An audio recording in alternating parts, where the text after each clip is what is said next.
Hi friends అందరికీ ఈరోజైతే పల్లెటూరులో రైతులైతే చాలా స్పెషల్ అండి. ఈరోజు పౌర్ణమి అనమాట. అందుకోసం ఈ పౌర్ణమి ఎందుకు ఇంత స్పెషల్ అంటే ఆ వీడియో మొత్తం చూడండి ఫ్రెండ్స్, చెప్తాను. అలాగే ఈరోజైతే ఫస్ట్ ఇలాగా బాగా మన పల్లెటూర్లలో అయితే ఆవులు కానీ ఎద్దులు కానీ మంచిగా దాంట్లో బాగా స్నానం చేపించేసి బాగా అవి కట్టేసే ప్లేస్లో బాగా నీట్గా అంతా అలికి ముగ్గులు పెట్టి ఇలా అయితే పూజలు చేస్తారనమాట. ఎందుకు అంటే ఇది వచ్చేసి ఏరువాక పౌర్ణమి అనేసి చేస్తారండి చాలామంది. ఇప్పుడు కాలంలో మనకు అస్సలు తెలియదు, కానీ ఇదైతే ఇట్లా ఏరువాక పౌర్ణమి అని పూజ అయితే చేస్తారనమాట చాలామంది. ఇలా ఆవులకు ఆ రోజు పూజ చేయడం వల్ల చాలా మంచిదండి. రోజు చేసినా కూడా మంచిదే, కానీ ఆ రోజు చేయడం వల్ల ఇంకా మంచిదన్నమాట. అందుకోసం నేనైతే ఇలా మా ఇంటి దగ్గర ఇట్లా ఆవులు అయితే ఉన్నాయి, అక్కడికి వెళ్ళి పూజ చేసి ఇదేం తినిపిస్తున్నా అంటే ఇది వచ్చేసి మనకి బెల్లము తర్వాత జొన్న పిండి అలా కలుపుకొని వెళ్ళి తినిపిస్తాను అనమాట. ఎప్పుడు మన ఇంటికాడ కూడా పెడుతూ ఉంటాను ఫ్రెండ్స్, మన ఇంటి దగ్గర కూడా వస్తాయి.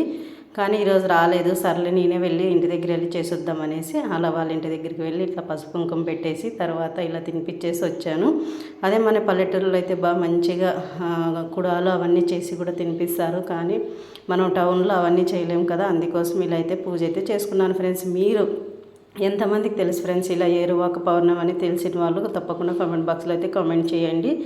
అలాగే ఈ వీడియో ఎలా అనిపించిందో కూడా కామెంట్ చేయండి. అలాగే మన ఛానల్ మీకు నచ్చినట్లయితే కనుక లైక్ షేర్ సబ్స్క్రైబ్ చేయండి ఫ్రెండ్స్. ప్లీజ్ అందరూ సబ్స్క్రైబ్, తప్పకుండా సబ్స్క్రైబ్ ఫ్రెండ్స్.